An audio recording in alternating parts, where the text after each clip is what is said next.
Então vamos fazer uma discussão que é mais uma primeira aproximação ou uma provocação geral, especialmente a quem gosta desse tipo de assunto que assiste o canal, sobre arquitetura, urbanismo, libertarianismo, regulações urbanas e como isso afeta moradia, preços de moradia, etc. Vocês entenderam? Vamos lá.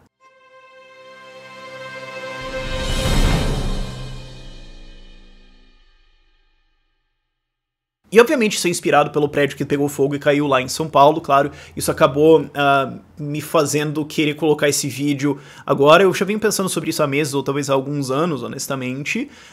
Mas é isso que trouxe esse assunto a ser relevante agora. E só antes da gente entrar na discussão, duas coisas que eu não tô dizendo nesse vídeo.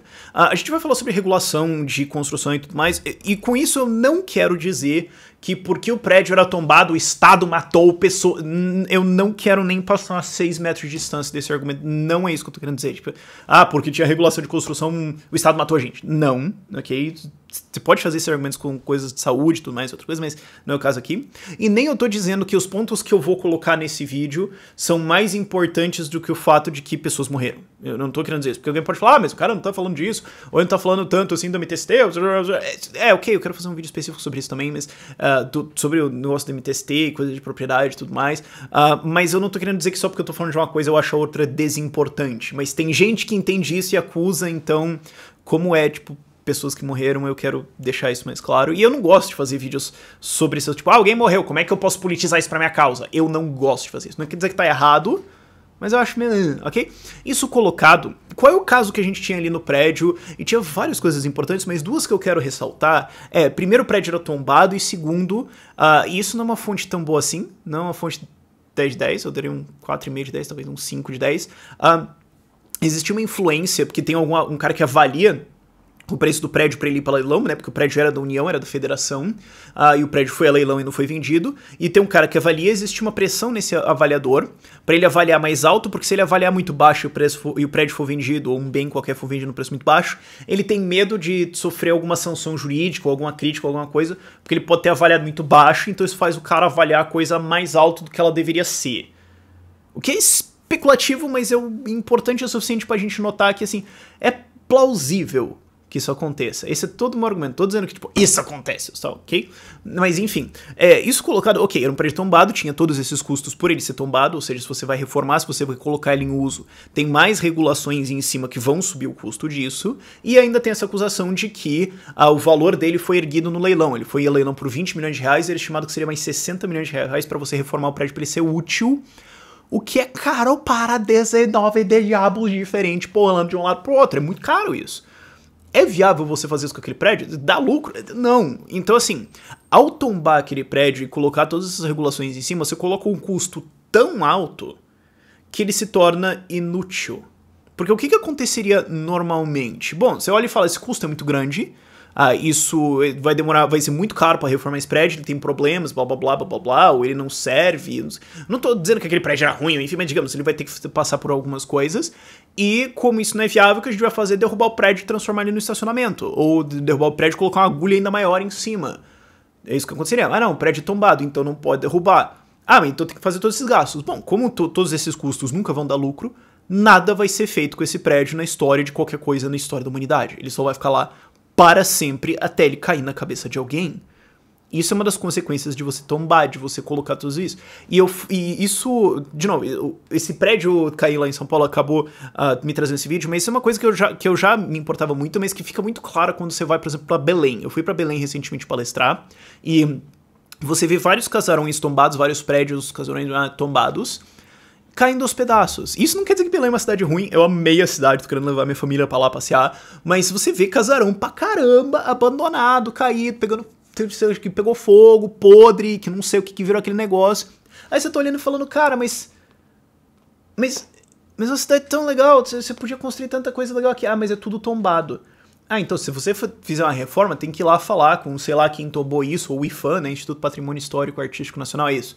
Você tem que falar com esses caras pra ver como que você vai reformar todos os custos, e como isso fica muito caro, ninguém faz nada. Aí o que acontece? O centro da cidade, as partes clássicas, que tem mais acesso e tudo mais, elas ficam abandonadas, certo? Você não consegue construir nada lá, E o que você faz? Você joga as pessoas pra fora, certo? Porque não dá pra construir ali, elas vão ter que ir pra outro lugar. O que joga quem tá aqui mais pra fora ainda, aumenta as distâncias, o que gera um problema de trânsito, às vezes maior, às vezes menor, mas enfim, gera um problema de trânsito, encarece as pessoas, encarece a moradia, encarece um monte de coisa e gera custos.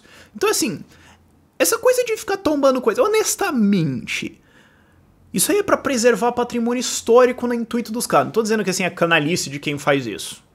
Pode ter um fator nisso, porque isso beneficia construtoras no sentido de que isso reduz a oferta de terrenos bons. Então, quando os caras têm alguns lugares, isso faz com que suba o valor dos imóveis, certo? Se você tem, digamos, uma quadra com a metade dela tombada e outra metade é prédio, o fato dessa metade ser tombada sobe o valor do outro.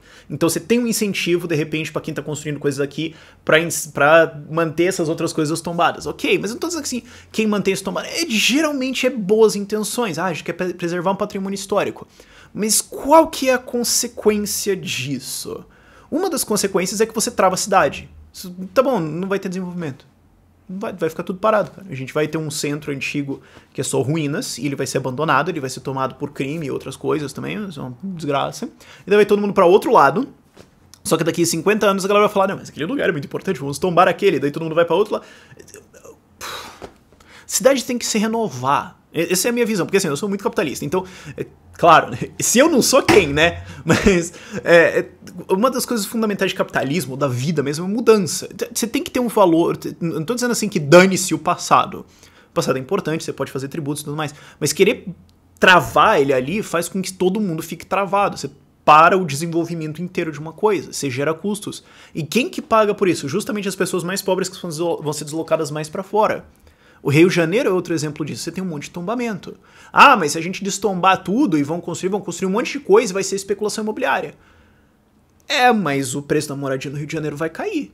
E ele é muito alto, e daí vai cair. E se você deixar esse pessoal lá que tá nas suas favelas falar, ó, transfere o título pra vocês e agora vocês podem vender. Ah, mas eles vão vender e vai virar tudo prédio.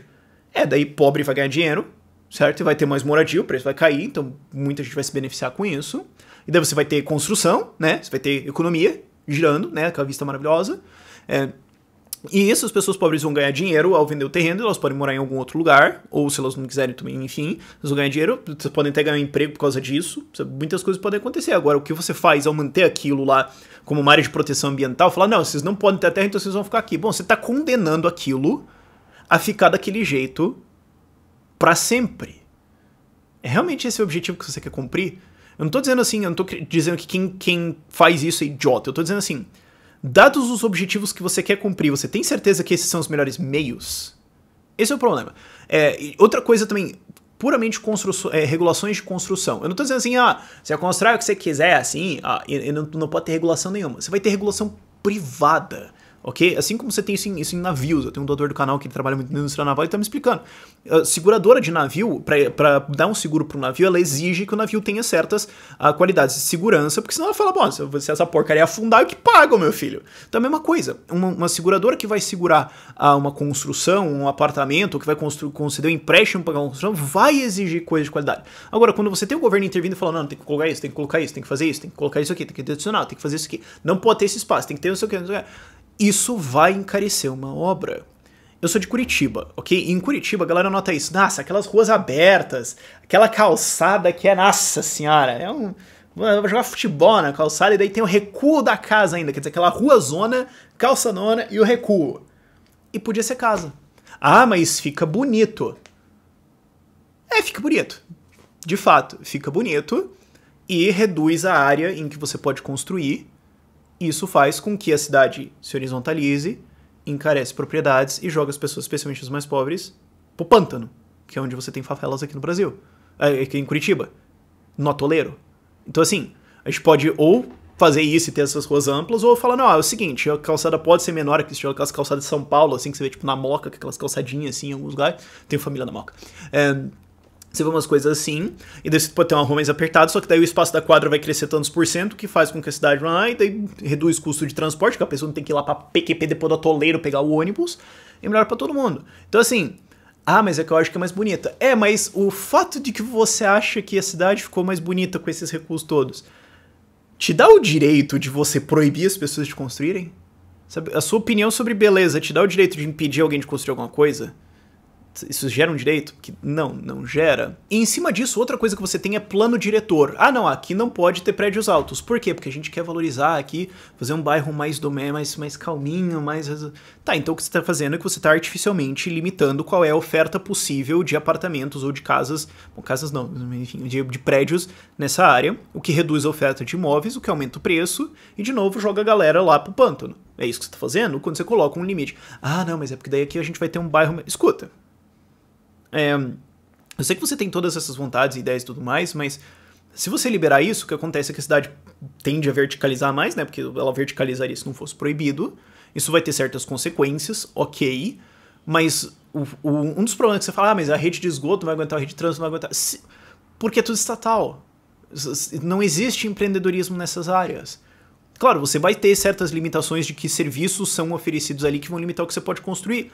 Mas de repente você pode falar, vale a pena eu colocar uma coisa nova aqui e tal, aumentar a capacidade de saneamento e construir uma coisa maior. Ah, não, mas o plano diretor não deixa. Mas eu tô construindo teto pras pessoas. Eu não posso. Não, porque a gente acha que aqui vai ficar uma vista mais legal. Não, aqui só pode ser casas, não pode passar de 3 andares. E claro, às vezes dão um exemplo, não, porque Balneário Camboriú, né, Balneário Camboriú tem todas aquelas agulhas, nossa, cara, é mó lindo, cara. Você tá descendo a serra, assim, de Curitiba, você tá indo pra Florianópolis, assim, você tá vendo a serra, assim, de repente é só aquelas agulhas de concreto e vidro, assim, uma puta beleza desgraçada. Você fala, não, mas lá acabou a praia, porque daí eu tenho a sombra, assim, não é bem isso. E se fosse o caso, por que o troço continua crescendo com o diabo? Quer dizer, se tá uma merda, por que todo mundo vai lá, né? Estranho, aparentemente todos os clientes são retardados, exceto o cara que tem uma crítica sobre isso, né? Mas uma cidade que enriqueceu fantasticamente, conseguiu compactar tudo aquilo ali em Balneário.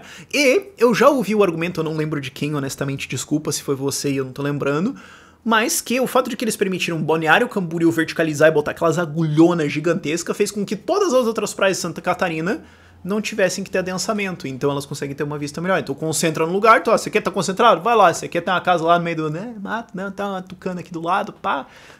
Você pode ter do outro lado, digamos, pra baixo, não sei, dá pra fazer. Então, assim, você acaba tendo outros efeitos em cima disso. Isso tudo soma, no fim das contas, que não existe muito espaço para empreendedorismo em urbanismo. Você pode também fazer condomínios fechados. Ok, isso existem, condomínios fechados e tudo mais, mas você fazer modificações no que já existe. Não, tem esses bairros aqui, esses quadras, elas querem fazer alguma coisa. Hoje quer fazer uma coisa maior do que um condomínio fechado e começar... Você não tem tanto espaço para isso, é muito difícil, e, como eu falei, isso que é estabelecido tá de maneira geral muito congelado, fora, né, todos os tombamentos, etc. E isso faz com que você tenha menos mudança, menos evolução. Evolução é até um termo um pouco forçado, mas isso faz com que você tenha menos empreendedorismo. Porque o que é empreendedorismo? É gente tentando resolver problema. É o cara olhar e falar, bom, eu quero ganhar dinheiro. Como é que eu ganho dinheiro? Resolvendo problema. Que problemas existem em urbanismo, certo? Ah, aqui falta moradia nesse bairro, o que eu posso fazer? Falta não sei o quê. Ah, aqui as pessoas estão num lugar ruim, como é que a gente pode resolver isso? Olha, aqui tem gente querendo comprar e tem gente querendo vender, mas não pode, como é que, sabe? Quando você não tem essa ação do empreendedor, o que você tem é, a rigor, né, qual é a definição? Tem uma definição que é a intervenção coercitiva na ação empreendedora. O que é definido por intervenção e coerção sistemática e coibição sistemática da atividade empreendedora? Bom, tem um nome para isso, se chama socialismo. Essa é a definição, ok? Você intervir fortemente impedindo a atividade empreendedora. Bom, você tem socialismo, de maneira geral, em urbanismo. E aí a gente tem problemas de urbanismo, problemas de saneamento, problemas de transporte, problemas de falta de moradia, problemas de endereçamento, problemas de criminalidade, problemas de tudo isso que tem várias causas, mas uma delas se relaciona com urbanismo. Um dos caras que eu acho mais legal, não vou possivelmente lembrar o nome dele agora, mas vai estar lá na descrição pra vocês também, é o cara que mas fez um manifesto parametricista, que é uma coisa de arquitetura, uma nova proposta de arquitetura, que um monte de gente odeia, eu acho lindo, mas enfim, que o cara é um capizão pra caramba, ele inclusive palestrou na conferência do Hope, então o cara é bom pra caramba, que ele propõe esse tipo de coisa, ele foi ostracizado lá na Inglaterra, quase, quando ele propôs acabar com esquemas de moradia popular e privatizar o Hyde Park, né, que é um grande parquezão lá, equivalente mais ou menos ao Central Park deles, enfim, mas tem esse tipo de proposta. Eu acho que a gente precisa de mais arquitetos e urbanistas que têm viés liberal e libertário conversando desses assuntos, sabe?